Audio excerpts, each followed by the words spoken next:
है जब नवाज शरीफ को एक इंटरनेशनल साजिश के तहत पनामा केस चलाया गया, तो ये उसके बाद से ये महंगाई फिर तरीके इंसाफ का जो 4 साल का दौर आया उसमें फैली। हम तो इनका गंद साफ कर रहे हैं।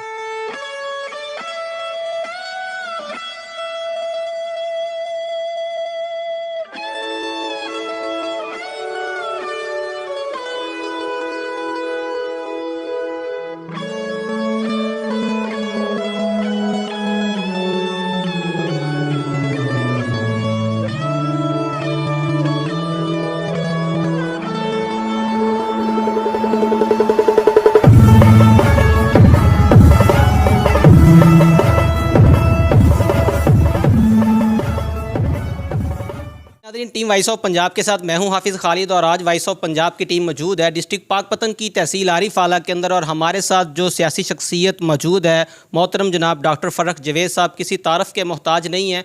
अगर हम इनकी साबका सियासी हिस्ट्री कैरियर है, इनका 3 दफ़ा MP रह चुके हैं आरीवाला से। आज हम इनसे कुछ ऐसे सवाल पूछेंगे जिनके जवाब जानने के लिए डिस्ट्रिक्ट पाकपतन तहसील आरिफ आला की जो आवाम है बड़ी बेताब है। तो डॉक्टर साहब का बहुत शुक्रिया, उन्होंने टीम वॉइस ऑफ पंजाब को ज्वाइन किया है। अस्सलाम वालेकुम डॉक्टर साहब। वालेकुम। मोहतरम कैसे हैं आप?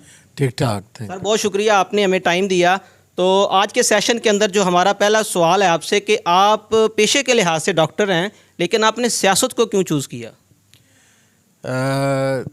डॉक्टरी तो वाकई प्रोफेशनली मैं डॉक्टर ही था। मेरे भाई पहले मियां नवीद तारक थे पॉलिटिक्स में ना, तो उनकी वजह से कह लें या कॉलेज में सियासत में हिस्सा लेना। साहिवाल कॉलेज में मैं रहा था, जनरल सेक्रेटरी का इलेक्शन लड़ा था। तो इस तरह निश्तर मेडिकल कॉलेज में जाके भी सियासत में मेरी दिलचस्पी रही। तो ये सियासत शुरू से मेरे साथ चली आ रही थी दिलचस्पी।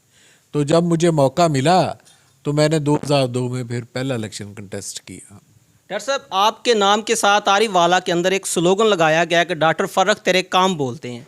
ऐसे कौन से काम हैं जो तहसील आरिफ आला के अंदर इतने हाईलाइट हैं जिस वजह से आज भी लोग जो है ना वो इतने सालों के बाद भी आपको उसी स्लोगन से याद करते हैं, डॉक्टर फ़र्रख तेरे काम बोलते हैं?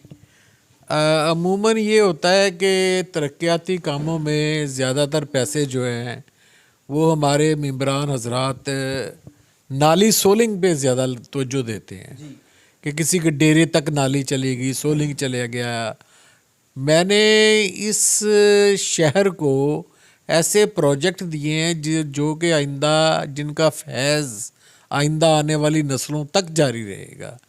जैसे मैंने degree college boys, degree college girls में जितनी इमारत हैं, पोस्ट ग्रेजुएट इमारत है, ग्रेजुएट इमारत है, हॉस्टल है, मल्टीपर्पज़ हॉल है, साइंस लेबॉर्ट्रीज़ हैं, वो सारी मैंने बनवाई हैं। इसी तरह हॉस्पिटल में आ जाएं तो हॉस्पिटल में जो गायनी जच्चा बच्चा वार्ड है, लेबर रूम है, वो सारा मैंने बनवाया है। उस पर कब्ज़ा ग्रुप ने कब्ज़ा कर लिया था, उस पर अपना निशानात तक लग चुके थे, मैंने उनसे खाली करवा के तो वो उस जगह पे चिल्ड्रन गायनी और लेबर रूम बनवाया। और उसी हॉस्पिटल में डायलिसिस रूम बनवाया, डायलिसिस वाशिंग सेंटर बनवाया जो गुर्दों की सफाई करता है, वो बनवाया। एमरजेंसी जदीद 3 एमरजेंसी उस हॉस्पिटल में बनी हुई है। तो मैं कहता हूँ ज़िले का बेहतरीन हॉस्पिटल है। इसी तरह आप सड़कों के ले लें तो मैंने 1 वे सड़कें बनाई हैं जितनी बनाई हैं। पाकपतन रोड ले लें, आप सिटी रोड ले लें आरीवाला, आप कबूला रोड ले लें, आप कुमारा वाला चौक से ले लें, तो साहिवाल रोड ले लें, जितनी सड़कें हैं सारी 1 वे सड़कें बनी हैं। ये एक दफ़ा बन गई हैं, ये रिपेयर होती रहेंगी, ये नस्लों तक चलेंगी।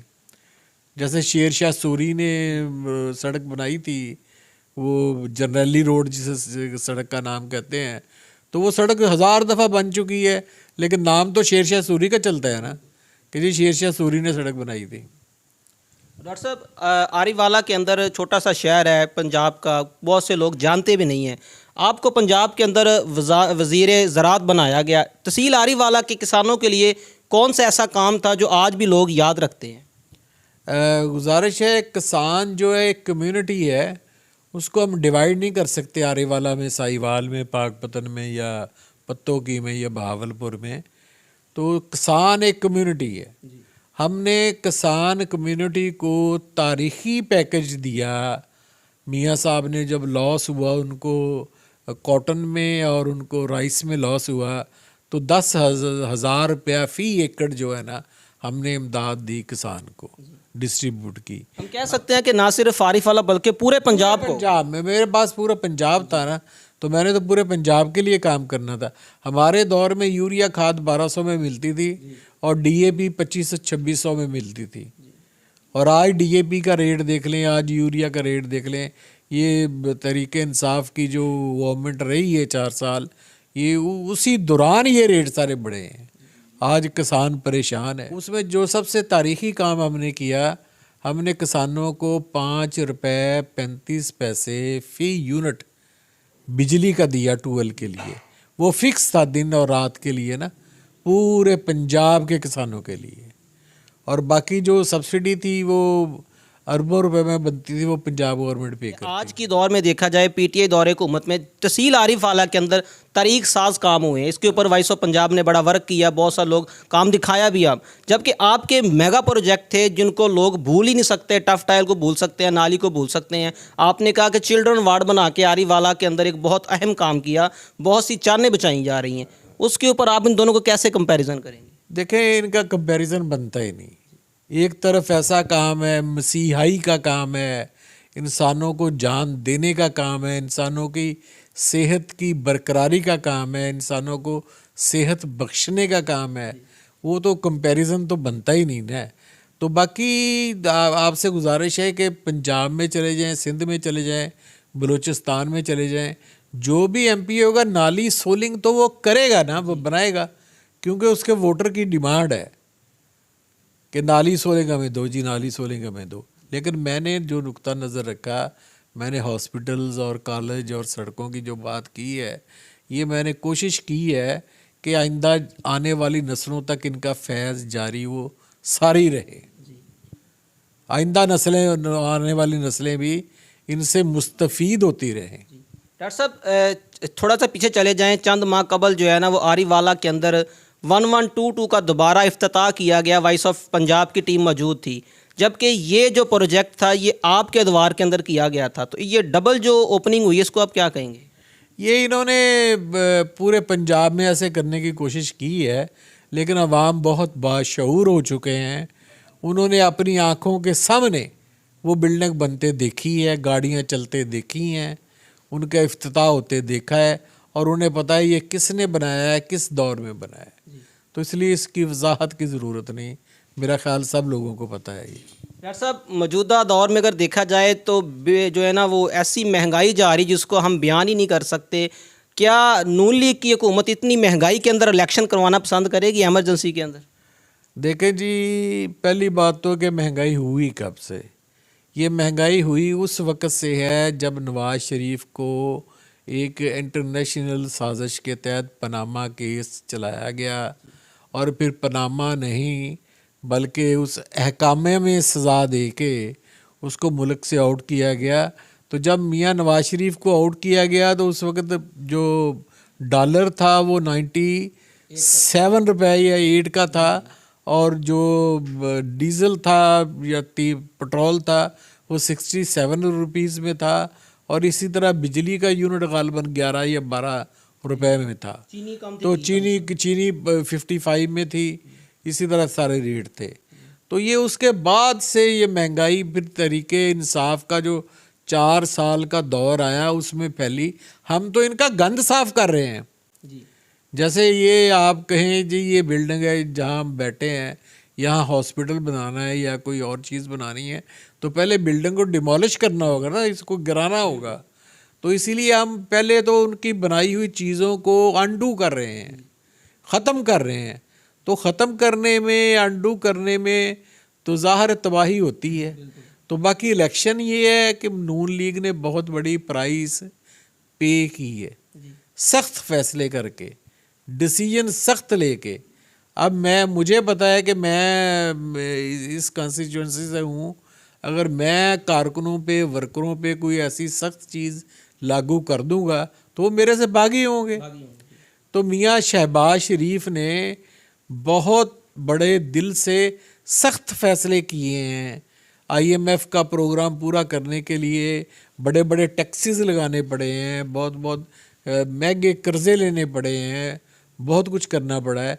तो वो कहते हैं कि जब हम मुल्क की तामीर मीशत को अपने पाँव पे खड़ा कर रहे हैं तो मुल्क इस वक्त इलेक्शन अफोर्ड ही नहीं करता। जी डॉक्टर साहब, 2023 का इलेक्शन नज़दीक नज़र आ रहा है बहुत से लोगों को, तो आप नून लीग से दोबारा इलेक्शन इंशाल्लाह लड़ेंगे, अल्लाह कामयाबी दे, तो क्या ऐसे प्रोजेक्ट जेन में हैं जो आरीवाला की तारीख बदलने जा रहे होंगे? सबसे बड़ा तो है जी कि हम कोशिश करेंगे कि नौजवानों को नौकरियां दें। पहले भी मैंने उसका जिक्र नहीं किया क्योंकि वो ज़ाती खुश नुमाई में आ जाता है। मैंने बहुत से आरेवाला के बेरोज़गार नौजवानों को नौकरियां दिलवाई हैं तो मुख्तलिफ महकमों में। तो अब भी मेरा कोशिश होगी कि नौजवान लड़कों को नौकरियां मुख्तलिफ शोबों में, मुख्तलिफ डिपार्टमेंट में से मुख्तलिफ जगह पे ना से उनकी सिर्फ ट्रेनिंग की जाए बल्कि ट्रेंड होने के बाद उनकी नौकरी को इंश्योर किया जाए कि उन्हें नौकरी भी डॉक्टर साहब, आपके ख़ानदान में देखा जाए तो मियाँ नवीद तारक साहब का भी एक नाम है, सियासी कैरियर के हवाले से देखा जाए तो उनकी खिदमात आवाम के लिए बहुत थी। आज उनके हवाले से क्या अल्फाज हैं आपके पास? मियाँ नवीद तारक ने आम आदमी की फलाह व बहबूद के लिए बहुत से काम किए हैं, जिनमें से एक काम तो मैं उनको सलूट पेश करूंगा, इसलिए नहीं कि मेरे भाई हैं बल्कि इसलिए कि उस काम का एक आम आदमी को फ़ायदा पहुंचा है। वो है उन्होंने पूरी तहसील में फिल्ट्रेशन प्लांट्स का जाल बिछा दिया था। पहले आरेवाला में हेपेटाइटिस सी के, बी के पेशेंट बहुत से पाए जाते थे और बहुत सी डेथ भी हो चुकी हैं। तो इसको मद्देनज़र रखते हुए उन्होंने एक ट्रेंड बनाया और अब मेरा नहीं ख्याल कि कोई इलाका, कोई एरिया, कोई यूनियन कौंसिल, कोई महल्ला, कोई शहर की यूनियन कौंसिल, कोई कौंसलर का वार्ड कोई ऐसा रह गया हो जिसमें कि फिल्ट्रेशन प्लांट का पानी ना पहुंच रहा हो। डॉक्टर साहब, वो देखा जा रहा है तो वो आज भी माशाल्लाह फाल चल रहे हैं, लोग उससे फ़ायदा उठा रहे हैं। तो आपके द्वार में भी काफ़ी फिल्ट्रेशन प्लांट लगाए गए थे, गाँव के अंदर भी। हमने तो जी मियाँ नवीद तारक ने जो रवश शुरू की थी उसमें कह लें कि अपनी बसात के मुताबिक इजाफा किया, लेकिन ये इजाद तो मियाँ नवीद तारक की थी ना, ये सेहरा तो उनके सर जाता है कि उन्होंने ये काम शुरू करवाया। मरहूम राना जाहिद हुसैन खान साहब दुनिया फ़ानी से चले गए, उनके नाम, उनके लिए कोई अल्फाज बोलना चाहेंगे हमारे मुल्क व कौम के नाम? राना जाहिद साहब जी ये एक अवामी लीडर थे, हमने उनसे बहुत कुछ सीखा है, उनकी वजह से इस इलाके को भी बहुत फ़ायदा हुआ है। हमारी दुआ है कि अल्लाह ताला उन्हें करवट करवट जन्नत नसीब करे। डॉक्टर साहब, बहुत गैब आ गया आपके कारकुनों के अंदर और आपके अंदर सियासी माहौल की वजह से, अपने कारकुनों के नाम टीम वॉइस ऑफ पंजाब के थ्रू मैसेज देना चाहेंगे आने वाले इलेक्शनों के हवाले से? मैं उन्हें यही कहूँगा जी कि मुल्क इस वक्त बिल्कुल खुदा ना खास्ता तबाही के दहाने पे खड़ा है मुआशी लिहाज से। तो उन्हें अपने साथियों को भी एजुकेट करना चाहिए कि ये बड़ा कड़ा वक्त है, इस वक्त हमें स्टेबिलिटी चाहिए, माली स्टेबिलिटी भी चाहिए, सियासी स्टेबिलिटी भी चाहिए। तो उसके लिए कोशिश की जाए, ना कि आपस में जो एक पार्टी ने ज़ाती मुखालफतें बना के, ज़ातियात पे उतर के दुश्मनियाँ बनाई हैं, नौजवान नस्ल को, एक पूरी नस्ल को तबाह कर दिया है, उनका अखलाक तबाह कर दिया, उनकी ज़बान तबाह कर दी है। तो खुदा के लिए ऐसा ना करें, इनको आपस में मत लड़वाएं। बहुत शुक्रिया डॉक्टर साहब। अजी नाज़रीन, टीम वॉइस ऑफ पंजाब के साथ आज महवे गुफ्तगू थे आरीवाला की एक नामवर शख्सियत मोहतरम जनाब डॉक्टर फ़रक जवेद साहब, जो साबका MP रह चुके हैं, 3 दफ़ा आरीवाला के अंदर एक अच्छा सियासी कैरियर है। इंशाल्लाह वॉइस ऑफ पंजाब की टीम बहुत जल्द एक नई सियासी शख्सियात के साथ आपकी मुलाकात करवाएगी। जुड़े रहिए वॉइस ऑफ पंजाब के साथ।